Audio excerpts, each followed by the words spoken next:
Welcome YouTubers to today's video. We will be looking at female superheroes in the cinema. Today's superheroes we'll be looking at is Captain Marvel versus Wonder Woman. We're going to look at why did Captain Marvel did poorly with the critics and the audience, as where Wonder Woman was praised for its new take on the Amazonian princess. The character Captain Marvel had its first live-action incarnation on the big screen. She was played by Brie Larson, which she portrayed three characters, or three identities.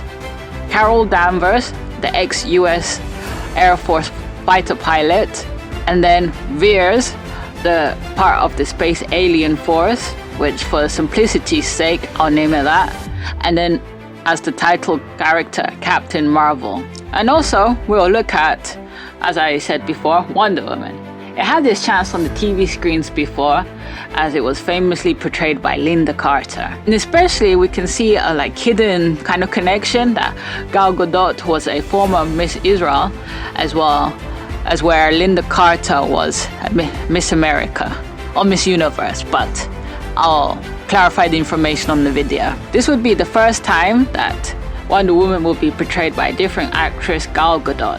I'm going to be talking about my personal experience when watching the movie as a moviegoer and somebody knowledgeable about the comic books and the lore. I first saw the movie when it came out in 2017. I was excited when I saw the trailer, as it was a more accurate portrayal of the Amazonian princess. Gal Gadot was a former Miss Israel. She brought her unique accent to the role and presented a different look that matched the warrior aspect of the princess. Her full name, Diana, Princess of Themyscira. The Wonder Woman lore is based on classical mythology of the Amazonians, which inspired William Moulton Marston to create this series many years ago for DC Comics. The other unique aspect we can see within the film was the portrayal of the Amazons, which the island of Themyscira was solely inhabited by women.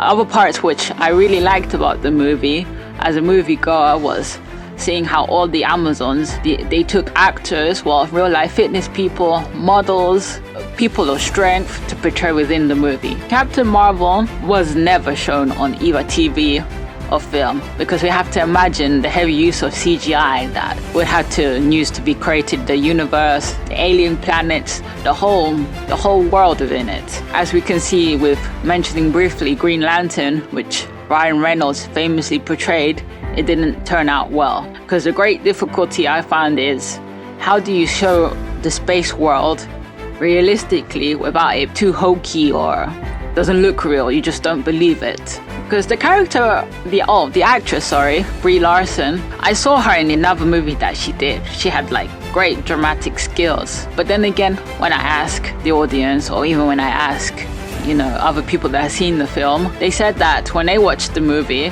they just couldn't take her seriously as a warrior. But ultimately, when you come down to looking at Captain Marvel, you see that when she has the amnesic state, when she gets her powers and the aliens take her and then erase her memory, then train her, that she's meant to be like a warrior in a sense, guard the universe. But unfortunately, the constitute of Brie Larson looks quite petite, to be honest.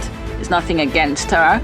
Maybe that could have been overlooked if we felt that she embodied what it meant to be tough or be a warrior. Because if I can compare with Tomb Raider, the actress that played the rebooted version, which I'll insert here, I could believe her more because of the acting, that it was second nature of her to play the role of Lara Croft. As well with Wonder Woman, I think it ultimately came down to maybe a unique take that Gal Gadot was able to bring to it. Or maybe that she did movies before in the Fast and Furious franchise.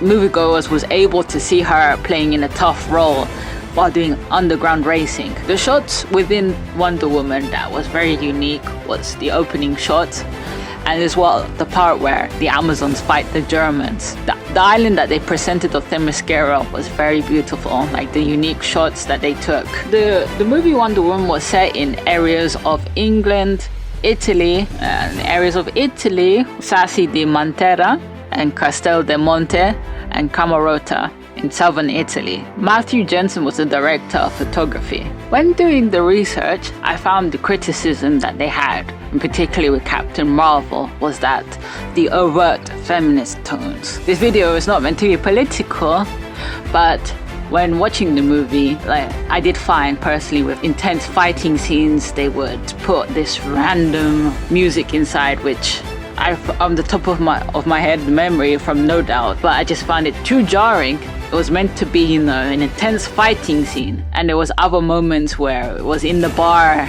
with Nick Fury, and then insert this random girl music going on. So I found that in particularly, all of a sudden I wanted to be engaged within the fight scenes, and then you would have that in. Whether I was influenced by what I read on the news, maybe, because you do take reviews seriously, and you do want to know whether you're investing your £30 wisely before going to the cinema. However, when I saw Wonder Woman, like the shots they gave, the intensity, the scoring, it matched everything perfectly. Of course, both movies are a work of fiction, but if we take Wonder Woman, it was set on the backdrop of World War I, factual events, and also war is war, and you could understand the suffering that was going on, and at some level it was all very real, very believable, and they took in elements of fiction and put it in there, which was Wonder Woman. The thing about the film was kind of the role reversal.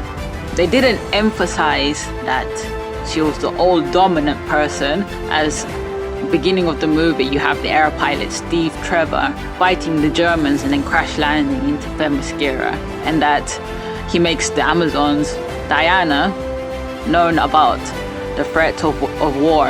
And then the film primarily is like Wonder Woman's origin stories, that she sets off to the world of man, and then she realizes that there are shades of grey, that not everything is black and white, that the enemy within the film, Ares, is not the one responsible for creating the war, but it's man themselves, that maybe he's just the representation of the devil on your shoulder, whispering all the bad intentions. So the film gives us a realization on her part that it's not all down to gods, but ultimately it's humankind themselves. And Steve Trevor, played by Chris Pine, offers that not all men are evil. He offers the alternative that men can be selfless, and that when you come together for the common good, that they offer positive reinforcements. So therefore, you don't really see it. Yeah, you can see as maybe a little bit of a love story going on, but then again, you can see that it's about self-discovery, the hero's journey. But as well with Captain Marvel, since,